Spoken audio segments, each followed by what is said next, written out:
अब हम एक और प्लेन मिरर, मुस्तवी आईना जिसमें हम देखते हैं, तो उस आईने से बनने वाली छवि किस तरह की होती है देखेंगे। अब हमने क्या किया है, चूंकि आईना है तो हमने किनारे रखा हुआ है, दरमियान में मोमबत्ती और उधर जो है स्क्रीन रखा हुआ है। आप देखते हैं लाइट बंद करके क्या इमेज स्क्रीन पर हासिल होती है या नहीं आती। अब देखें, मैं जो है आईने को सामने लेकर देखता हूँ, कुछ नजर आ रहा है आपको सामने? नहीं।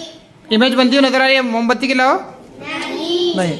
तो इसका मतलब ये है कि मुस्तवी आईना या प्लेन मिरर से बनने वाली जो इमेज है वो हकीकी नहीं होती, बल्कि क्या होती है, मजाजी या वर्चुअल होती है। अब जब वर्चुअल है तो हमें क्या देखेंगे, आईने के अंदर देखेंगे। क्या करेंगे, आईने के अंदर देखेंगे। तो आईना जो है मैं मोमबत्ती के सामने लेकर देखता हूं।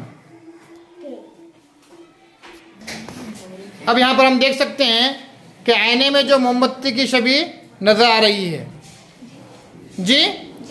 अच्छा, ये सीधी है या उल्टी है? सीधी। शे के मुकाबले में छोटी है या बड़ी है? बराबर। Very good. क्या है? बराबर। यानी जितनी शे का साइज है उतना ही इमेज का साइज है। तो मालूम हुआ? तो प्लेन मिरर में बनने वाली इमेज वर्चुअल, मजाजी, सीधी यानी इरेक्ट और शे के मुकाबले में सेम साइज की होती है। समझे? तो ये उसकी खुसूसियात है।